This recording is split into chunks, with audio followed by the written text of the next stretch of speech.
안녕하세요 여러분, 미국 주식으로 우리나라 부자되게 메이저 얼입니다. 오늘의 미국 증시 현재 나스닥과 S&P 500 랠리 가능성이 단기적으로 있어 보이는데, 이 나스닥과 S&P 500이 랠리를 펼친다라면 어디까지 오를지 관련해서 얘기를 해보도록 하겠습니다. 특히나 이제 어제장에서 좋은 상승하는 흐름을 보여주었고, 지금 계속적으로 이제 안 좋은 뉴스만, 증시에 안 좋은 뉴스들만 나왔는데 좋은 이야기들, 좋은 뉴스들이 나오고 있어서 관련 이야기를 같이 해보도록 하겠습니다. 앞으로 이제 가장 중요한 게 이제 인플레이션인데, 국제 유가가 꺾여야지만 이 인플레이션을 잡을 수 있을 것으로 보이고 있으며, 이 국제 유가의 모니터링은 계속적으로 필요하다라고 보시면 될 것 같습니다. 한 가지 미리 공지사항을 알려드리면, 지금 현재 5월 31일 6월 텔레그램 채널을 개설할 예정입니다. 열성팬 술 한잔 특급팬 회원에 맞춰서 이 텔레그램 비공개 채널을 지금 오픈하고 있으니 관심 있게 봐주시고요. 현재 관심 있으신 분들은 이제 유튜브 가입이나 미주얼 텔레그램으로 개별 연락 주시면 될 것 같습니다. 기존에 이제 2022년 5월 미주얼 비공개 채널 구독자가 이제 370명, 그리고 미주얼 특급팬 구독자가 89명 정도였고, 지금 현재 특급팬 채널에서는 이제 앞으로 6월부터는 확실한 매수 매도 시그널, 그리고 단타 횟수를 줄이더라도 확실한 타이밍을 노려서 제공해 드릴 예정이고요. 열성팬과 차별화된 특급팬 혜택, 그리고 국내 증시 지속 업로드, 그리고 하락장을 대비해서 SQQQ, SXX, ETF 해지 타이밍을 제공해 볼 생각입니다. 그러면 현재 이제 증시에 어떤 호재 소식들이 있는지 관련해서 보도록 하겠습니다. 첫 번째로는 이제 일단은 0.75% 금리 인상 가능성 어느 순간 사라졌다라고 보시면 되고요. 일단 패드, FOMC의 회의 의사록에서도 공개되었듯이 6월과 7월 두 차례 0.5% 올린 뒤 9월에는 0.25% 인상이나 혹은 멈출 수 있다라는 것을 일단 시장에 확인시켜 주었습니다. 기존의 0.75% 금리 인상 가능성에 대해서 굉장히 선반영이 되고 있었기 때문에 이런 불안 요소들이 0.75% 자이언트 스텝을 할 수 있다라는 불안 요소들이 사라진 상황이고, 지난주 제임스 블러드 세인트루이스 연방은행 총재는 2023년이나 2024년에 기준금리를 인하할 수 있다라는 발언도 같이 얘기를 했습니다. 즉 연준이 지금 현재 올해 그리고 내년 초까지 해서 기준금리를 급하게 올린다라면, 이 급하게 올린 만큼, 그리고 이 급하게 올리면서 인플레이션이 꺾이게 된다, 인플레이션이 본격적으로 꺾이게 된다면 연준이 전혀 급하게 기준금리를 올릴 필요도 없고요. 오히려 경기 침체에 진입하게 된다면 연준은 기준금리를 내려서 경기 침체를 막아야 된다고 보시면 되고요. 그렇기 때문에 급하게 올린 만큼 연준이 좀 더 기준금리를 가지고 움직일 수 있는 방향들이 있다라고 보시면 되고요. 0.75% 금리 인상 가능성도 어느새 사라졌다라고 보시면 될 것 같습니다.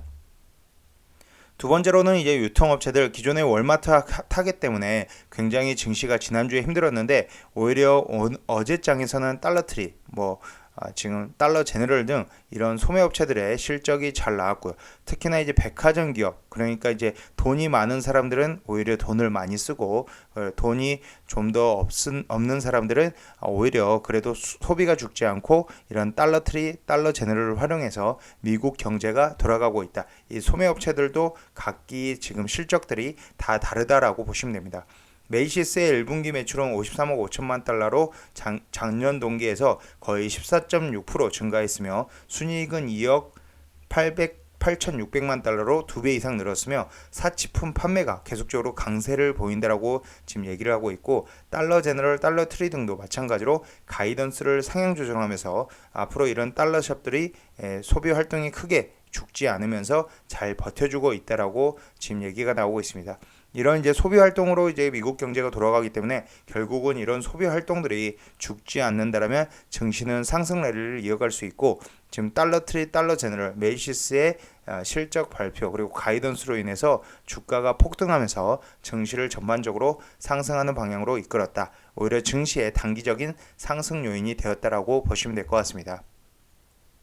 그 다음 이제 세 번째로는 엔비디아의 주가 급 반전인데, 프리장과 애프터장 실적 발표 이후에 각각 하락하는, 심지어 마이너스 10%까지도 제가 하락하는 것을 이제 애프터장에서 실적 발표 당일에 보았는데, 실제로는 이제 플러스 5%대로 마감이 되었습니다. 아크 ARKK ETF, 아크에서도 지금 엔비디아를 19만 1277주 처음으로 이제 다시 담기 시작을 했고, 이렇게 한번 담기 시작했다라는 것은 계속적으로 이제 기관들이 엔비디아를 살 수 있다라고 생각이 됩니다. JP모건은 엔비디아의 목표 주가를 기존에 350달러에서 285달러로 내렸지만 투자 의견은 비중 확대를 유지를 했고요. 파이퍼 샌들러는 350달러에서 250달러로 낮췄고 애틀랜틱은 370달러에서 205달러, 코엔은 350달러에서 285달러로 하향 조정을 했습니다. 하지만 이런 하향 조정들이 여전히 지금 현재 가격 대비해서는 굉장히 높은 수준이고 앞으로의 데이터 센터 매출이 계속적으로 올라갈 수밖에 없다라고 보시면 될 것 같습니다. 그 다음으로는 이제 인플레이션 정점에 다가왔다라고 보시면 되고요. 이제 4월 개인 소비 지출 PC 지수가 이제 발표가 될 예정인데 이 PC 지수가 중요해 보이고 골드만삭스는 패드가 중시하는 4월 근원 PC가 전달보다 0.1% 상승할 것으로 보고 있으며 이는 연 환산으로 3%대로 최근 1년 내 가장 낮은 상황입니다. 이렇게 발표가 된다면 인플레이션은 이제 인플레이션 정점론이 계속적으로 언급이 되면서 증시를 상승으로 이끌 수 있다고 보시면 되고 인플레이션이 가장 중요하다라고 썸네일에서도 언급을 했는데 이런 인플레이션이 잡히는 모습을 보여준다면 지금 현재 주가는 다시 상승하는 모습으로 이어질 수 있다라고 보시면 됩니다. 추가적으로 이제 일단은 과매도된 증시 상황인데 S&P 500 지수는 지난주 목요일 한때 고점에서 20% 이상 떨어졌으며 지난주까지 7주 연속을 하락했고요. 투자자 심리 역시도 굉장히 부정적이었고 펀드 매니저의 주식 비중도 굉장히 낮았습니다. 이 펀드 매니저의 비중이 낮다라는 것은 결국은 이제 반등하는 시기에는 펀드 매니저들이 가지고 있는 현금을 가지고 계속적으로 살 수밖에 없고 오히려 랠리를 이어갈 가능성도 있어 보인다라고 생각이 되고요. 현재 100거래일 동안 S&P 500 지수가 마이너스 16.5% 정도 떨어졌는데 이렇게 1970년 이후 100거래일 동안 마이너스 16.5%가 떨어진 적이 거의 없었으며 1970년 이후 최악이라고 지금 얘기를 했습니다. 현재 이런 상황에서 이렇게 1970년, 1962년, 1940년, 39년, 32년, 2022년 이렇게 100거래일 동안 안 좋았던 적이 많이 있지만 그래도 1년 뒤에는 모두 주가는 상승했고 평균 수익률 19.1%를 기록을 했다라고 보시면 됩니다. 또 다른 요인으로는 제가 어제 이제 텔레그램 비공개 채널을 통해서 노르웨이전 크루즈 라인을 얘기를 하면서 인사이더 디렉터가 이제 지금 현재 100만 달러 이상의 주식을 이제 매수를 했습니다. 지난주에 매수를 했고 내부자의 매수들이 계속적으로 발견이 되고 있는 상황입니다. 이런 테슬라의 내부자들 12개월간 255억 달러치를 지난 12개월간 팔았는데 월마트, 아마존, 메타, 엔비디아 이런 주가들은 계속적으로 사고 있다. 주가가 내려가자 이런 내부자들이 주식을 다시 사고 있다라고 보시면 되고요. 펀더멘털에 비해 싸다고 느끼고 있는 상황이다라고 보시면 됩니다.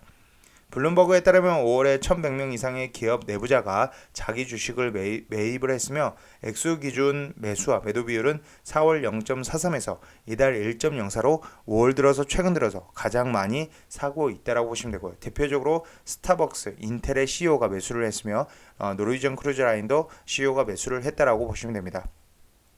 현재 이렇게 주가의 상황들이 좋지 못한 상황에서 계속적으로 이제 긍정적인 시그널들이 나오지 않다가 나오고 있는 상황인데 가장 중요한 데 결국은 이 인플레이션이 잡혀야 되는 것이고요. 이 인플레이션을 잡히기 위해서는 이 WTI 유가가 하락 흐름이 나와야 되는데 아직은 크게 빠지지 않는 모습 114.39불을 보여주고 있습니다. 하지만 유가가 만약에 본격적으로 하락 흐름이 나온다면 충분히 랠리 가능성이 있다라고 보시면 될 것 같습니다. 특히나 이제 고위험 채권 펀드 HYG ETF가 최근 3거래일 동안 급격하게 올라오는 모습, 다시 고위험 채권에 대한 수요가 올라가고 있다. 내려올 만큼 충분히 내려갔고 이제는 상승으로 방향을 틀 차례이다라고 보시면 되고요. 일단 주식보다 HYG ETF가 먼저 움직인다라고 생각이 되기 때문에 최근 3거래일 동안의 HYG ETF를 보면 주가는 올라가는 상승 방향으로 지금 전환되는 추세이다라고 봐주시면 될 것 같습니다. 물론 현재 주식을 잘 고르는 게 중요합니다. 저는 기술주에서는 테슬라와 엔비디아를 선호를 하고 있으며 리오프닝주 여전히 고인플레이션 환경, 고유가